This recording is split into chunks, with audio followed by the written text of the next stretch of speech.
হে তরুণিয়া নওজোয়ান যুবকেরা,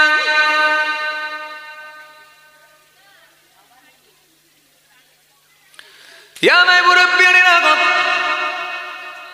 বাবা রাসূলকে দিকে আমার নবীকে জিজ্ঞাসা করা হলো, ইয়া রাসূলুল্লাহ ইয়া হাবিবাল্লাহ, হুজুর কোন মানুষটা সব থেকে বেশি সম্মানিত মানুষ?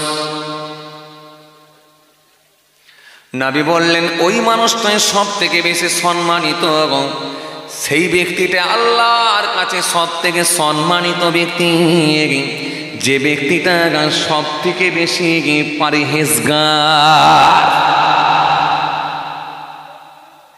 যে ব্যক্তিটা সব থেকে বেশি পরহেজগার, দিনদার, খোদাভীরু, এই মানুষটাই আল্লাহ দরবারে সব থেকে বেশি সম্মানিত। কথা কিছু বুঝতে পারেননি? তাহলে দুনিয়ার মানুষের হিসাব আলাদা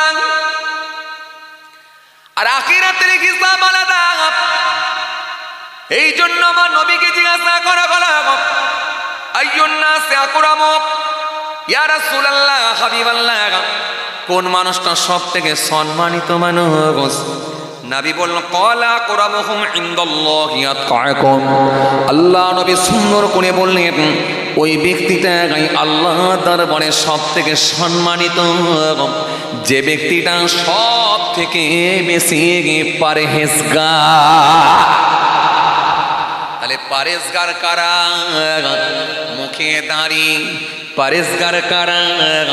মাথায় টুপি, পরহেজগার কারা? পরহেজগার কারা? কুরবানিতে বড় গরু দেয়, পরহেজগার কারা? যাকাত দেয়, পরহেজগার কারা? পরহেজগার কারা? নামাজ পড়ে, এই মানুষগুলোই কি পরহেজগার?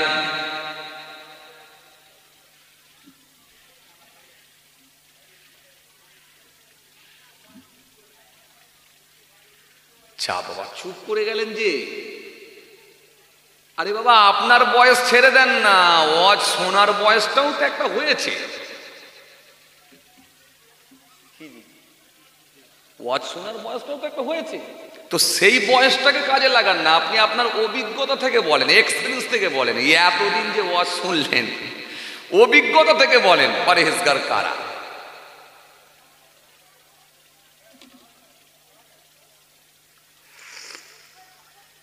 আমি কি ভাবছেন আপনারা আমি কি সেই ওই রকম বুঝুন নাকি? চোখ বন্ধ করে বকে যাই? না না, গত রাত্রে 3টের সময় ওয়াজ করছি, তাই এরকম লোক হই হই করছে, জেগে বসে আছে, একটা লোক ঘুমায় না আপনাদের দোয়ারে। তা আমি তো সব ওয়াজ করবো নি, আমি তো আপনাকে মাঝে মাঝে ভাবতে দেবো, আমি তো আপনাকে বলাবো। আপনি কি ভাবছেন সব আমি বলবো? পরহেজগার কারা?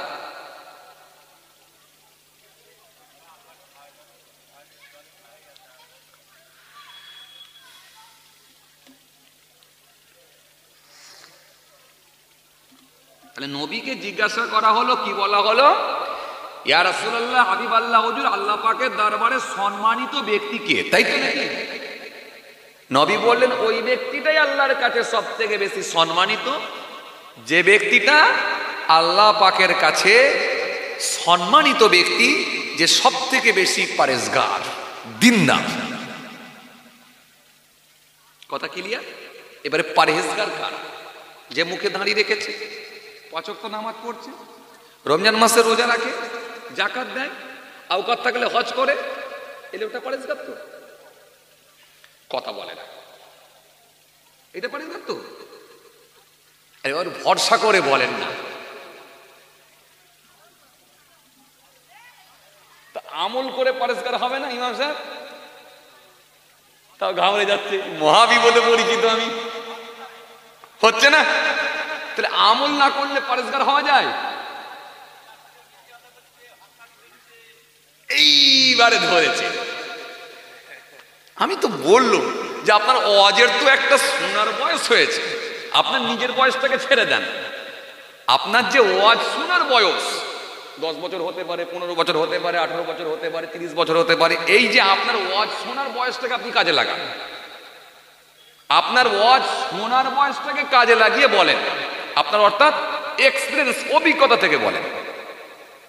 তাহলে আমল করলে পরেজগার হওয়া, আমল করে পরেজগার হওয়া। কেন? চাচা কি বললো? এই ইউটিউবার ভাই, চাচা কি বললো?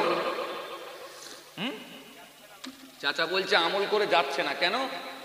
লোকের হক মেরে খাচ্ছে, মিথ্যে কথা বলছে, সুদ খাচ্ছে, তাই তো? তাহলে অনেক গোলমাল আছে, এই জন্য আমল করো, পরেজগার হওয়া যাচ্ছে না। এটা কিন্তু চাচা বলে দিয়েছে। চলুন আমি আপনাকে আর একটা হাদিস দিই, আল্লাহ নবীর থেকে ধার করে আমি আর একটা হাদিস দিয়ে যাই। নবী আমার সুন্দর করে জানালেন, হাদিস পাকের মধ্যে পাওয়া যায়, আল্লাহ নবী সুন্দর করে জানিয়েছেন। হাদিসটা যাতে ওমামা থেকে বর্ণিত হাদিস। হাদিস পাকের মধ্যে পাওয়া যায়, আল্লাহ নবী সুন্দর করে বললেন, কি বললেন? আন আবি উমামা রাদিয়াল্লাহু তাআলা আনহু قال قال رسول الله صلى الله عليه وسلم إن الله لا يقبل من العمل إلا ما كان له خالصا وابتغى به وجهه।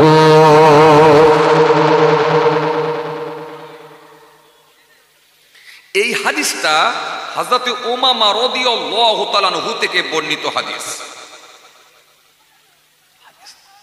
হযরত উমামা রাদিয়াল্লাহু তাআলা আনহু থেকে বর্ণিত হাদিস। এই হাদিসের মধ্যে আমার নবী সুন্দর করে বললেন, কি বললেন? ওই আমলগুলো আল্লাহর দরবারে যাবে না, ওই আমলগুলো আল্লাহর দরবারে পৌঁছাবে না, ওই আমলগুলো আল্লাহর কাছে যাবে না যে আমলের মধ্যে ইখলাস ছিল না। ইখলাস ব্যতীত, ইখলাস ছাড়া কোনো আমল কিন্তু আল্লাহ দরবারে যাবে না। তাহলে আমল যাবে কোনগুলো? কথা বলে না।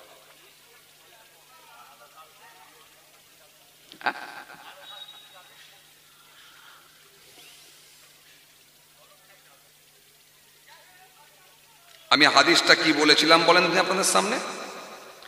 আন আবি উমামা রাদিয়াল্লাহু তাআলা আনহু قال قال رسول الله صلى الله عليه وسلم ان الله لا يقبل من الاعمال الا ما كان له خالصا ابتغى به وجهه। এই হাদিসের মধ্যে রাসূল করিম সাল্লাল্লাহু আলাইহি ওয়াসাল্লাম বললেন, আল্লাহ পাকের দরবারে ওই আমলগুলো যাবে না, ইখলাস ছাড়া কোনো আমল কিন্তু আল্লাহর কাছে পৌঁছাচ্ছে না। তার মানে বিশুদ্ধ আমল ছাড়া, তার মানে আল্লাহ পাকের দরবারে নিয়ত ঠিক করে আমল না করলে, বিশুদ্ধ আমল না থাকলে, ইখলাস ছাড়া কিন্তু কোনো আমল আল্লাহ পাকের কাছে।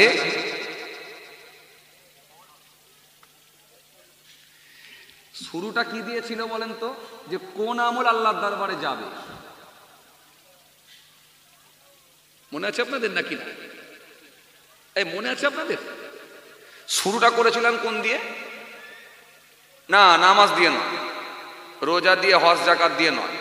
আমি শুরুটা করেছিলাম আমল তো সবাই করছি আলহামদুলিল্লাহ, কিন্তু কোন আমল আল্লাহর দরবারে পৌঁছাবে?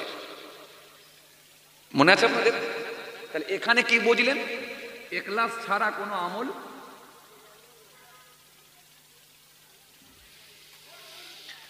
চলুন এই হাদিসটাকে সামনে রেখে আমি আরেকটা হাদিস বলি। সহিহ মুসলিম শরীফের মধ্যে এসেছে, হযরত আবু হুরায়রা রাদিয়াল্লাহু তাআলা আনহু থেকে বর্ণিত হাদিস। আল্লাহ নবী সুন্দর করে জানিয়ে দিয়েছেন, কাল কিয়ামতের ময়দানে একটা শ্রেণীর শহীদ, একটা শ্রেণীর আলেম, একটা শ্রেণীর দাতা, এদেরকে আমার আল্লাহ জাহান্নামে দেবেন। কোন কোন বর্ণনা এসেছে একটা শ্রেণীর হাজী সাহেব, একেও আমার আল্লাহ জাহান্নামে দেবেন। তাহলে শহীদ তার আমল কেমন? শহীদের মতো আমল কি করা সম্ভব হবে?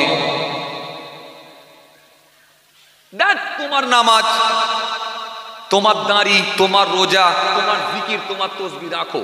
শহীদ কাকে বলে? যারা আল্লাহর জন্য জীবন দিয়েছে। আরে জীবন দিয়ে মহব্বত দিয়েছে, তাহলে এর থেকে বড় আমল হতে পারে?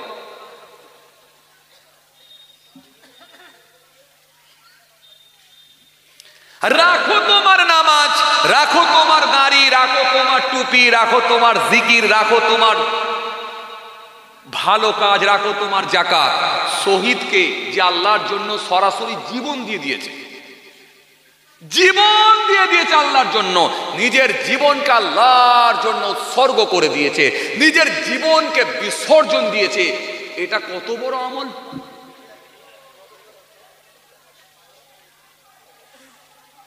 ও ভালো করে বুঝবেন, কিন্তু খুব ভালো করে বুঝবেন।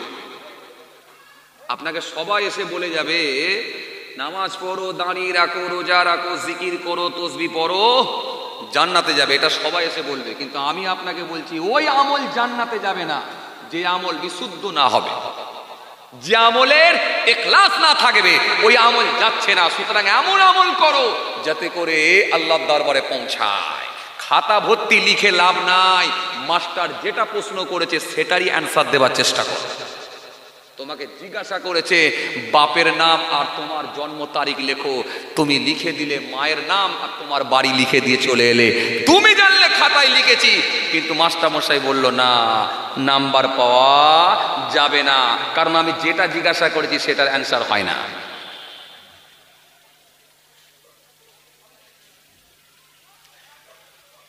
আজকে কিছু বুঝতে পারছেন বা?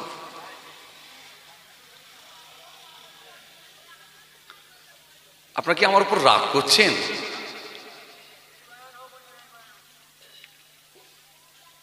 কি বলছে বলবে? এই বায়ান হোক? আচ্ছা, বলছে এই বায়ান হোক। তাহলে মুসলিম শরীফের মধ্যে এসেছে, সহিহ মুসলিম শরীফের মধ্যে পাওয়া যায়, হাদিস পাকের মধ্যে আল্লাহ নবী বলে দিয়েছে, হাদিসটা সাথে আবু হুরায়রা রাদিয়াল্লাহু তাআলা আনহু থেকে বর্ণিত হাদিস। আল্লাহ নবী সুন্দর করে জানালেন, কাল কিয়ামতের ময়দানে একদল শহীদ, একদল আলিম, একদল দাতা, এরা জাহান্নামে যাবে। কোন কোন বর্ণনায় পাওয়া যায় একটা শ্রেণীর হাজী সাহেব জাহান্নামে যাবে। খালি তাদের ভেতরে ইখলাস ঠিক না থাকার কারণে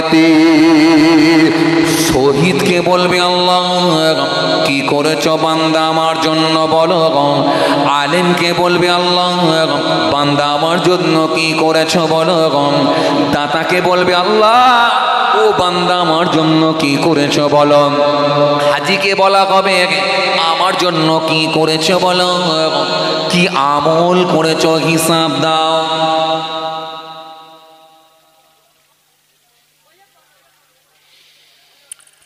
হ্যাঁ,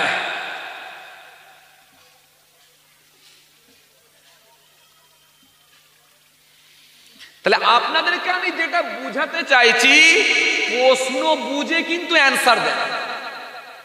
পরীক্ষার খাতায় ভুলভাল লিখে খাতা ভর্তি করে লাভ হবে না। আমরা আমল করি, পদ্ধতি বুঝি না, কথা বলে। আমরা আমল করি, সিস্টেম জানি না। আমরা আমল করি কিন্তু নবিয়ানা তরিকাই করি না।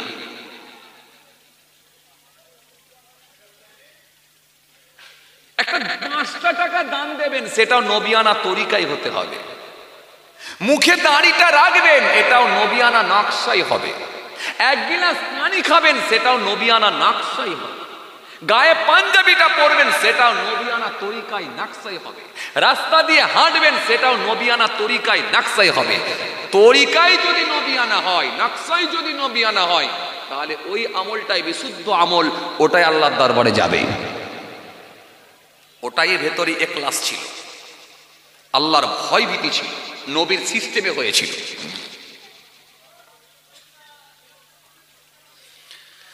আপনাকে আমি এবার যেটা বোঝাতে চাইছিলাম, শহীদ কাকে বলা হয়? নবীকে জিজ্ঞাসা করা হলো, আইয়ুন নাসি খায়রুন ইয়া রাসূলুল্লাহ, ইয়া রাসূলুল্লাহ হাবিবাল্লাহ, হুজুর কোন মানুষটা সবথেকে ভালো মানুষ হুজুর? নবী বললেন ক্বালা লিমান ক্বালা আমরুহু ওয়া হাসানা আমালুহু।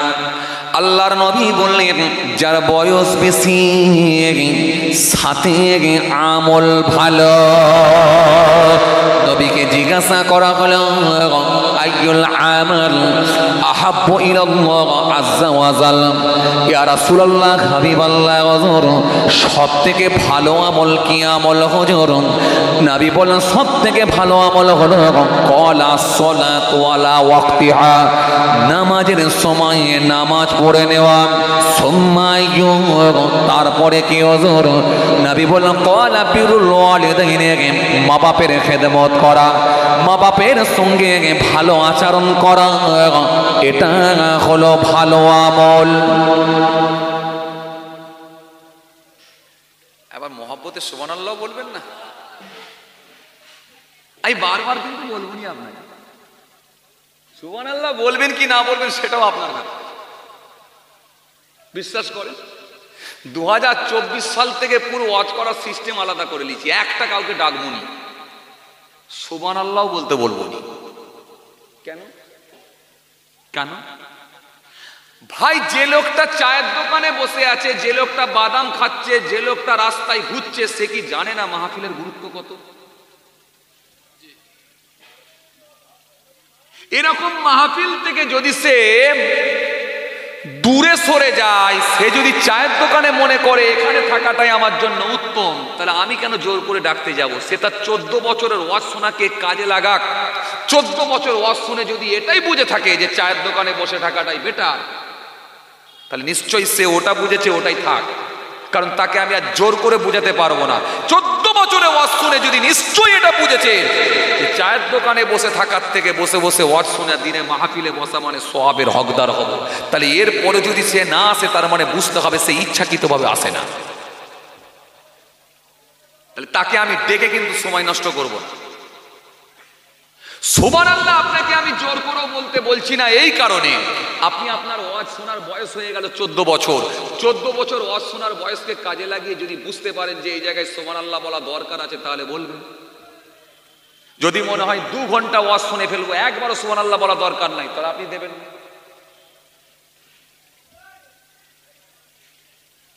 কি কথা বুঝতে পারেননি? আপনার ওয়াজ শোনার বয়সকে আপনি কাজে লাগিয়ে দেখলেন যে এই জায়গায় সুবহানাল্লাহ বলা দরকার আছে, তো দেবেন। কেন? সুবহানাল্লাহ, আলহামদুলিল্লাহ, আল্লাহু আকবার, আল্লাহ নামে তাসবিহগুলো পড়লে নেকি আছে না নাই? আছে। তাহলে নেকি যদি থাকে, যদি মনে হয় আমার সওয়াব কামানো দরকার আছে, তো দেবেন। আর যদি মনে হয় 14 বছর ওয়াজ শোনার পরে আপনি আপনার অভিজ্ঞতা থেকে বুঝতে পেরেছেন যে সুবহানাল্লাহ একবারও বলা দরকার নাই, কলেমা শরীফ একবারও পড়া দরকার নাই মাহফিলে, তাহলে এটা আপনার ব্যাপার। আমি কেন আপনাকে আবার জোর করে শেখাবো? এ তো সব আপনার জানা আছে, আমি কেন আবার ওই কথা আপনাকে দিতে যাব? আমি আপনাকে দেবো ওই কথাগুলো যেগুলো আপনার জানা নাই, এই কথা আপনাকে আমি বলবো। চলেন এইবারে কি বলছিলাম, তাহলে নবী কি বললেন? নবী সুন্দর করে বললেন যে দ্বিতীয় নাম্বারে হলো মা বাপের খেদমত করা, এটা হলো ভালো আমল। তারপরে কি হতো? আল্লাহ নবী বললেন ক্বালা আল জিহাদু ফি সাবিলিল্লাহ, আল্লাহর জন্য নিজের জীবনকে উৎসর্গ করে দেওয়া, আল্লাহর জন্য নিজের জীবনকে বিসর্জন দেওয়া, এটা হলো ভালো আমল। কিন্তু নবী এখানে বললেন শহীদ হয়ে যাওয়া ভালো আমল। কিন্তু মুসলিম শরীফে আবু হুরায়রা রাদিয়াল্লাহু তাআলা আনহু থেকে বর্ণিত হাদিস, নবী আবার সেখানে জানালেন শহীদ একদল জাহান্নামে যাবে, আলেম একটা শ্রেণীর জাহান্নামে যাবে, একটা শ্রেণীর দাতা জাহান্নামে যাবে, কোন বর্ণনায় পাওয়া যায় একটা শ্রেণীর হাজি জাহান্নামে যাবে। তার মানে কেন?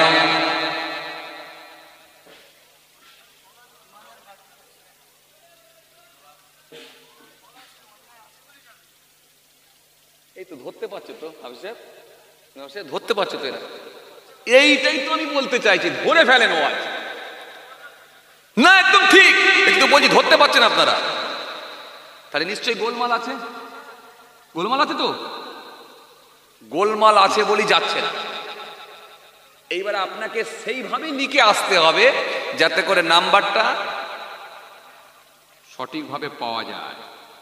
মাস্টার জিজ্ঞাসা করেছে তোমার ডেট অফ বার্থ, তোমার বয়স কত এবং তোমার বাপের নাম। ভুল করে যদি মায়ের নাম লিখে দিয়েছে আর গ্রামের নাম লিখে দিয়ে চলে আসি, কি মায়ের বয়স লিখে দিই আর গ্রামের নাম লিখে দিই। আর জিজ্ঞাসা করেছে তোমার বাপের নাম, লিখছো তুমি গ্রামের নাম। জিজ্ঞাসা করেছে তোমার বয়স, ডেট অফ বার্থ তোমার বয়স, তুমি লিখছো মায়ের বয়স। তুমি ভাবলে খাতায় ঠিকই লিখেছি, কিন্তু মাস্টার বললো এটা। তাহলে একটা শ্রেণীর শহীদ জাহান্নামে যাচ্ছে, একটা শ্রেণীর আলেম জাহান্নামে যাচ্ছে, একটা শ্রেণীর দাতা জাহান্নামে যাচ্ছে। এর কারণ এটাই হলো তাদের ভেতরে আমল ছিল কিন্তু ইখলাস ছিল না, আল্লাহর সন্তুষ্টির জন্য হয় না। এজন্য কিয়ামতের ময়দানে আল্লাহ বলবেন ও শহীদ বলো কি করেছো, এবারে বলো হিসাব দাও। আল্লাহ সেই দিনেতে আলেমকে বলবেন, দাতাকে বলবেন, শহীদ ব্যক্তিকে বলবেন, হাজী সাহেবকে বলবেন ও আমার বান্দারা কি করেছো হিসাব দাও, পৃথিবীর জমিনে কি করেছো বলো।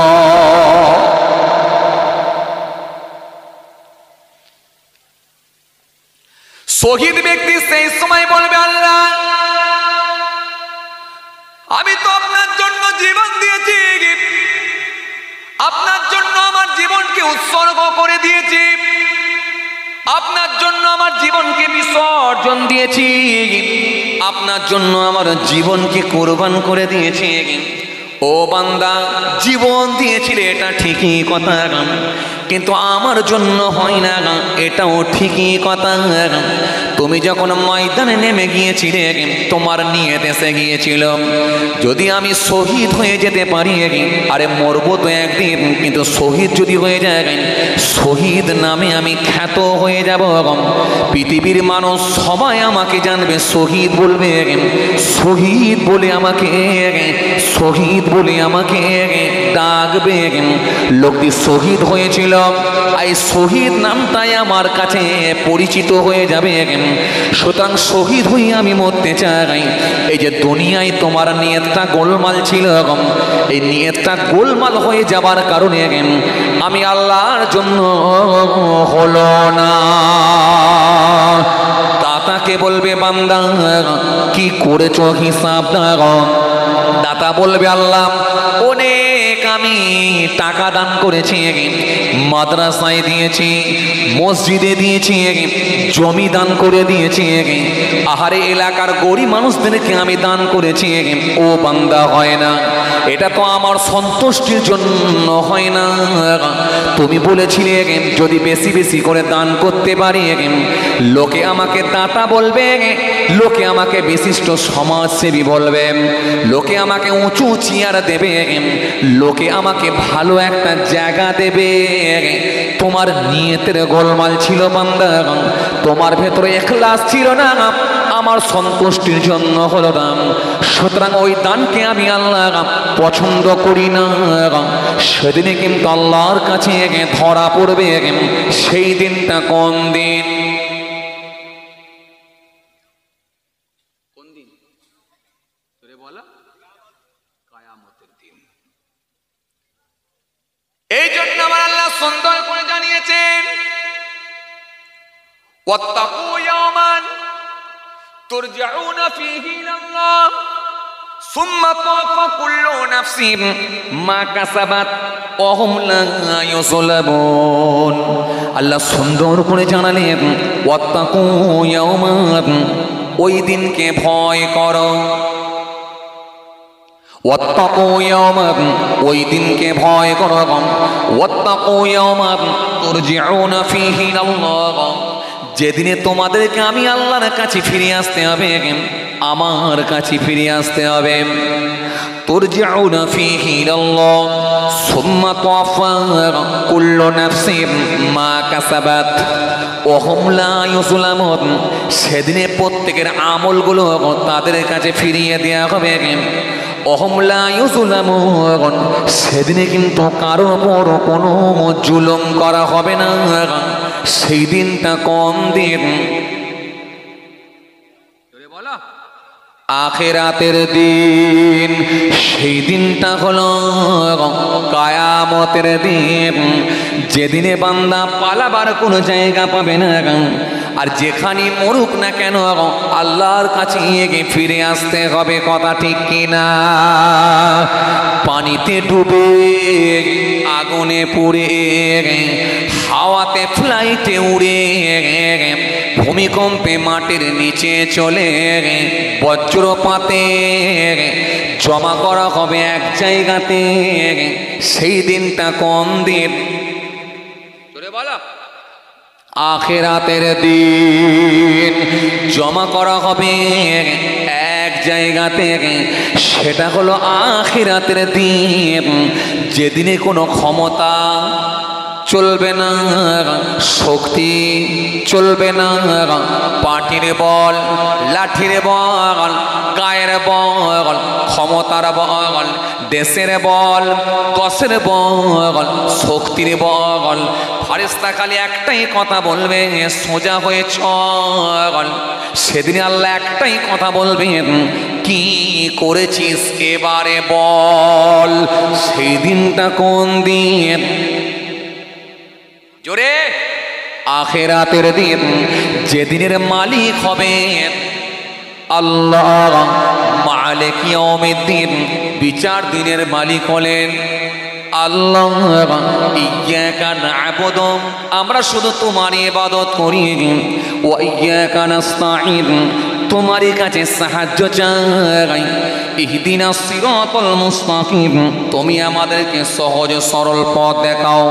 সিরাতাল লাযীনা আন'আমতা আলাইহিম, ওই সব লোকেদের পথ দেখাও যাদেরকে তুমি নিয়ামত দিয়েছো। গায়রিল মাগদুবি আলাইহিম ওয়ালাদ-দাল্লিন, যাদের উপর গজব পড়ে নিয়ে যারা পথ ভ্রষ্ট হয়নি। সেদিনের মালিককে আল্লাহ। সেদিনে শহীদও ধরা খেল, আলেমও ধরা খেল, দাতাও ধরা খেল, হাজিও ধরা খেল। খালি আমলটা মালিকের সন্তুষ্টির জন্য হয় না, ইখলাস ছিল না।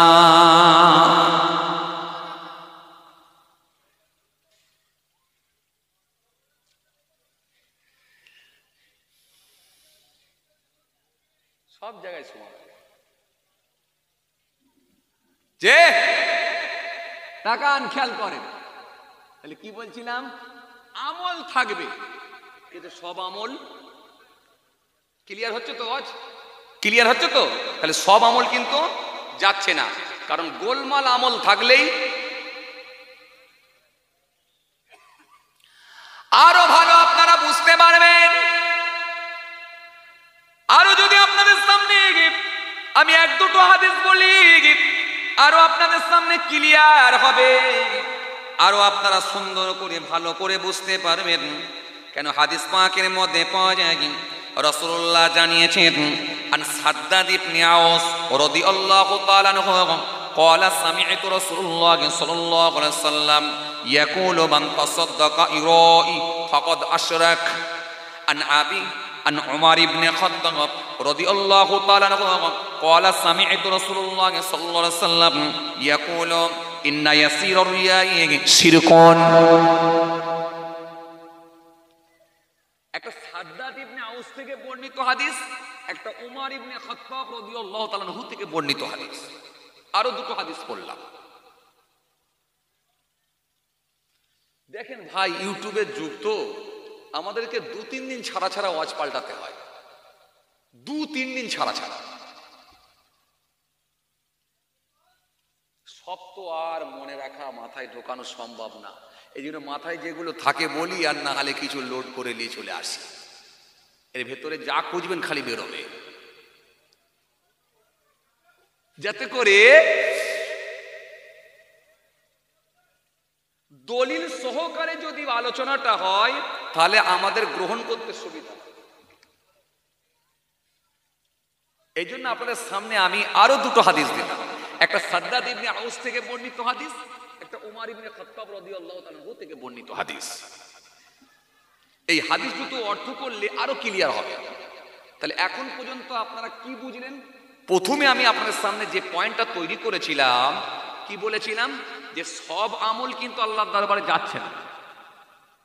ক্লিয়ার তো? ক্লিয়ার হচ্ছে তো? ক্লিয়ার হচ্ছে তো? তাহলে আমরা বুঝতে পারলাম নবীর হাদিস থেকে শহীদ ব্যক্তিও ধরা খেয়ে যাবে।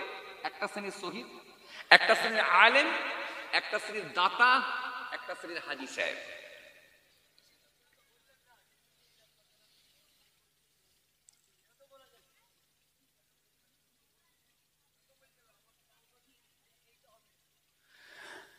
নবী জানিয়ে দিয়েছেন, ইন্নাল ইসলাম ইয়াহদিমু মা কানা ক্বাবলাহু ওয়া ইন্নাল হিজরাতা তুহদিমু মা কানা ক্বাবলাহু ওয়া ইন্নাল হজ্জা ইয়াহদিমু মা কানা ক্বাবলাহু।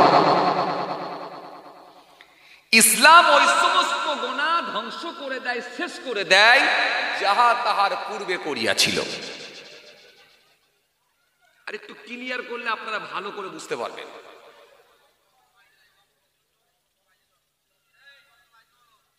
বক্সটা বাজছে না? এই বক্সটা বাজছে না বলছে।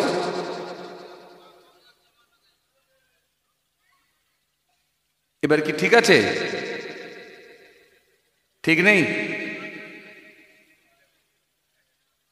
কি গো ভাই, একটা নাকি বাজছে না বলছে, একটা বাজছে না।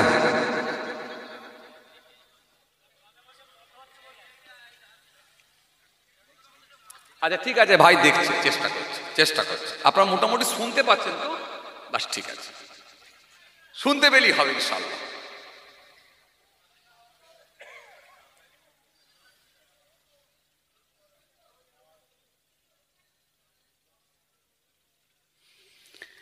কি বলছিলাম?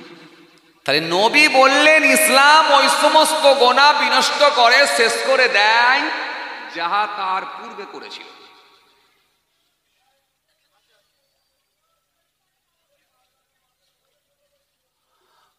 কোন ভিন্ন ধর্মের মানুষ যদি হয়, জন্মের পর থেকে নিয়ে 60 বছর পর্যন্ত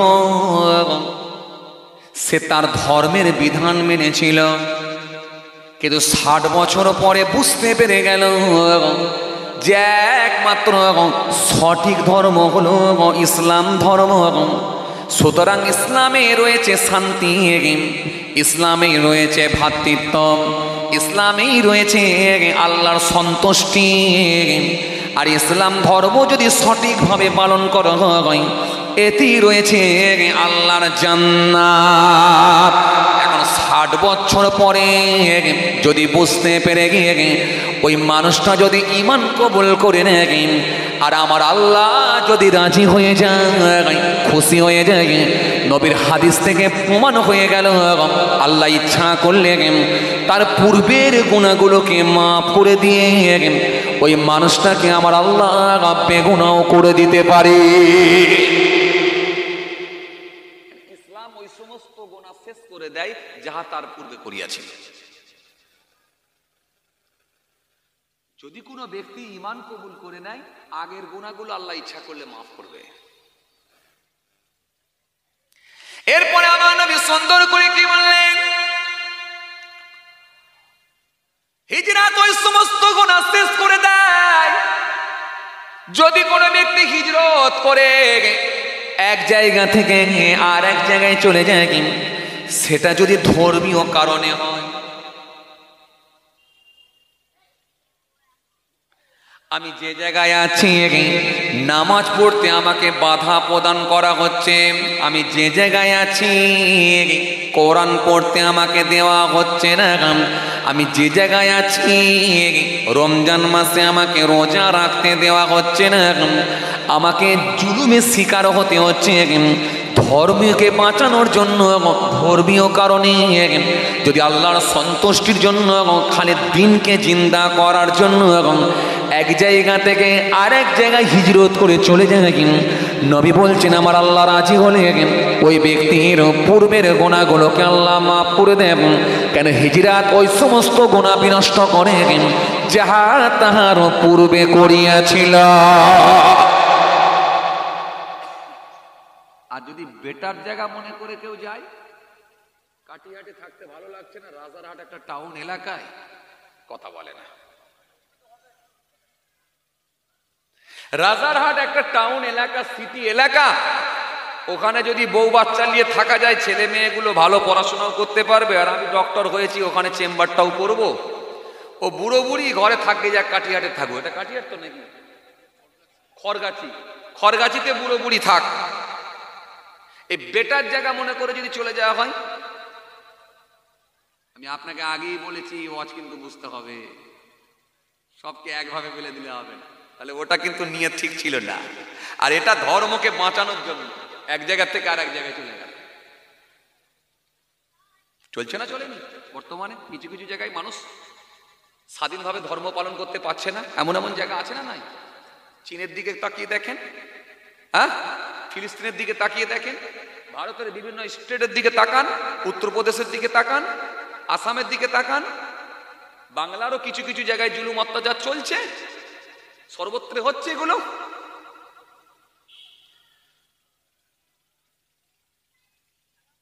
তাহলে হিজরাত ওই সমস্ত গুনাহ বিনষ্ট করে শেষ করে দেয় যা তার পূর্বে করেছিল। পূর্বের গুনাহগুলোকে আল্লাহ মাফ করে দেয়, খালি ধর্মকে বাঁচানোর টিকিয়ে রাখার জন্য যদি হিজরত করে দেয়, আল্লাহ ইচ্ছা করলে আগের গুনাহগুলোকে মাফ করে দিতে পারে। এরপরে আমার নবী সুন্দর করে বললেন, হজ ওই সমস্ত গুনাহ শেষ করে দেয়। যে ব্যক্তিটা একবার কাবা বাইতুল্লাহ তওয়াফ করে হাজরে আসওয়াদে চুমা দেয়, সাফা মারওয়া সহি করে, মিনা মুজদালিফায় যায়, হাজরে আসওয়াদে চুমা দেয়, কাবা শরীফের তওয়াফ করে, একবার হারাম শরীফের সামনে যায়, নবী রওজায় যায়, যদি ব্যক্তিটা হজ করে ফিরে আসতে পারে ইখলাসের সঙ্গে হয়, আমার নবী জানিয়ে দিয়েছেন আগের গুনাহগুলোকে আল্লাহ মাফ করে দেয়। এখানেও গুনাহ মাফ, কিন্তু ওখানে বলা হলো কি একটা শ্রেণীর শহীদ ধরা খাবে, একটা শ্রেণীর আলেম ধরা খাবে, একটা শ্রেণীর দাতা ধরা খাবে, একটা শ্রেণীর হাজিও ধরা খাবে। এবার ভাই ক্লিয়ার, হুজুর হাজী সাহেবটা কেন যাবে বলছিলেন না? ওই হাজী সাহেব গুলি তো গোলমালের হাজী সাহেব, হজ করেছে ঠিকই, কিন্তু বাড়ির সামনে রাস্তার উপরে খুঁটো মেরে দিয়েছে ঠিকই। ওই হাজী সাহেব গুলি তো গোলমালের হাজী সাহেব, হজ করেছে ঠিকই, কিন্তু নিজের বাড়ির সামনে সরকারি জায়গার ওপরে খুঁটো মেরে দিয়ে পাড়ার লোককে একটা গাড়ি পর্যন্ত ঢুকতে দেব না। কেন? আমার দুটো ছেলে রাজনীতি করে, আর পয়সাও আমি সব থেকে বেশি আছি, আমার সঙ্গে কেউ পারবে না, সুতরাং আমার বাড়ি পর্যন্তই গাড়ি আসবে, এরপরে যাবে না। খুঁটো মেরে বাড়ির সামনে আটকে দিয়ে রাস্তাটাকে এমনভাবে সংকীর্ণ করে দেয় প্রতিবেশী মানুষগুলোর গাড়ি পর্যন্ত পাড়ার ভেতরে ঢুকতে পারে না। আসলে এই হাজী সাহেব গুলোই হলো গোলমালের হাজী। হজ করতে যাওয়ার আগে লুঙ্গির খড় তুলে দিয়ে গালি গালাজ করেছিল, ফিরে এসে সেই একই অবস্থা দেখালো। পাল্টালো না তোমার অভ্যাস, শুধু পাল্টানো হলো লেবাস। পাল্টালো না তোমার অভ্যাস, শুধু পাল্টানো হলো লেবাস। মাথায় দিলে টুপি, মুখে রেখেছো দাঁড়িয়ে, মাথায় দিয়েছো টুপি, লোকের পেছনে চালাচ্ছ শুধু কূটনীতি।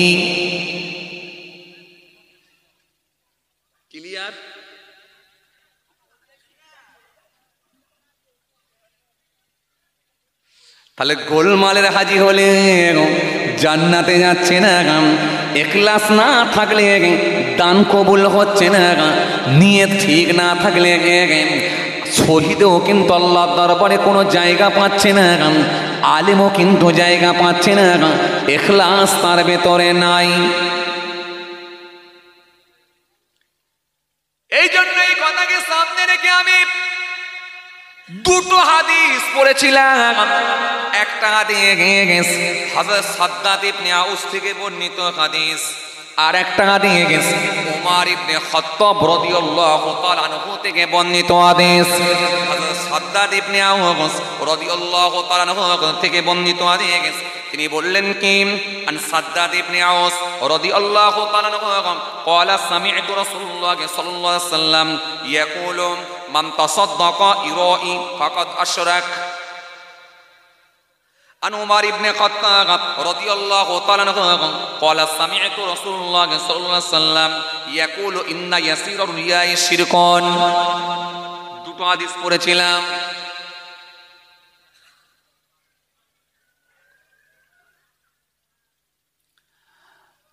হযরত সাদ্দাদ ইবনে আউস থেকে বর্ণিত হাদিস, আল্লাহ নবী সুন্দর করে বললেন, নবী আমার সুন্দর করে জানালেন, লোক দেখানো কোনো দান করা এটা হবে শিরক।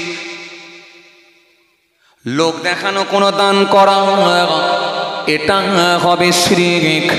আর সাদ্দাদ ইবনে আউস থেকে বর্ণিত হাদিস, আল্লাহ নবী সুন্দর করে বললেন, রিয়া দেখানো আমল করাটাও হলো শিরক। চলুন এবারে আপনাদের সামনে একটু মেলাই, আমাদের সমাজে কি এমন কোন যুবককে দেখতে পেয়েছেন সারা বছর জোহরের নামাজ পড়ে না, আর যখন কোনো মাইয়ের বাড়িতে যায়, জানাজার নামাজ পড়তে যায়, ওখানে কিন্তু জোহরের নামাজ মিস দেয় না? কথা বলে না কেন? সারা বছর জোহরের নামাজ পড়ে না, কিন্তু মাইয়ের বাড়িতে গেলে জোহরের নামাজ মিস দেয় না। সবাই যদি জোহরের নামাজ মসজিদে গিয়ে পড়ে, আর আমি একা না পড়লে দেখতে খারাপ লাগে। তাহলে এই জোহরের নামাজ কি আল্লাহর সন্তুষ্টির জন্য হলো নাকি না? লোক দেখানো ইবাদত করা,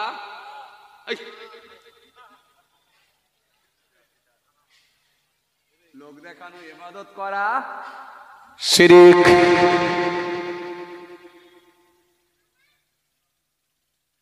আচ্ছা, আমাদের সমাজে কি এমন কোন মানুষকে দেখেছেন আপনারা? আমাদের সমাজে কি এমন কি মানুষকে দেখেছেন ঈদের দিনে কাপড় বিতরণ করে 200টা কাপড় বিলি করছে, আর 50খানা ক্যামেরাকে লাগিয়ে দিয়ে 500টা ক্যামেরা ম্যানের সামনে বলছে, আজকে আমরা ক্লাব থেকে 500টা কাপড় বিতরণ করলাম, বিলি করলাম। মানে যা করেছে তার থেকে বেশি প্রচার চালাচ্ছে। ঘটনা ঘটে মাঝে মাঝে। কাপড় দিয়েছে 200, প্রচার হচ্ছে 500। কথা বলছে, এরকম ঘটনা ঘটে, এরকম ঘটনা ঘটে, এরকম ঘটনা ঘটে। কোরবানিতে কি এমন ঘটনা ঘটে যে 32,000 টাকা দিয়ে গরু কিনে চায়ের দোকানে গিয়ে বলছে, ভাই তোর গরু কত দাম নিল? বলে 28,000। গোশ কত হবে বল?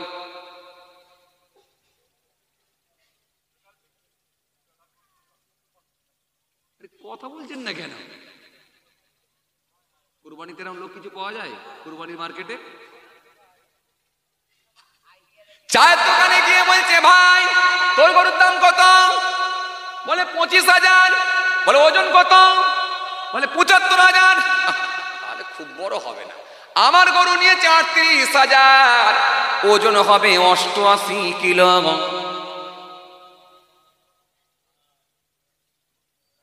আপনি কি বুঝলেন? এর মধ্যে কি ইখলাস ঠিক ছিল বলে মনে হয়? চলো আপনার সামনে আমি আরেকটুখানি ক্লিয়ার করব। রাসূলুল্লাহ জানিয়ে দিয়েছেন তৎকালীন সময়ে আমার নবী জানিয়েছেন তৎকালীন সময়ে তিনজন ব্যক্তি রাস্তা দিয়ে হেঁটে হেঁটে হেঁটে হেঁটে যাচ্ছেন। বিশাল ঝড় পানি শুরু হয়ে গেল। দাঁড়াবার কোনো জায়গা নাই, আশ্রয় নেবার কোনো স্থান জায়গা পাওয়া যাচ্ছে না। কেন তৎকালীন সময়ে আমাদের মতো আজকের দিনের মতো রোডের সাইডে রাস্তার ধারে এত বড় বড় বড় বড় মার্কেট ছিল না, দোকানদানিগুলো ছিল না। তৎকালীন সময়ে রাস্তাঘাট এরকম উন্নত মানের ছিল না, গাড়ি ঘোড়াগুলো এত উন্নত মানের ছিল না। এক জায়গা থেকে আর এক জায়গা যাতায়াত করতে হলে, এক জায়গা থেকে আর এক জায়গা পাড়ি দিতে হলে বড় কষ্ট করে যেতে হতো, বড় কষ্ট করে যেতে হতো। জঙ্গলের ওপর দিয়ে একেবারে মরুভূমির বালুর ওপর দিয়ে হেঁটে হেঁটে হেঁটে হেঁটে যেতে হতো, বড় কষ্টকর হয়ে যেত। মানুষের যাতায়াতটাও বড় কঠিন ছিল।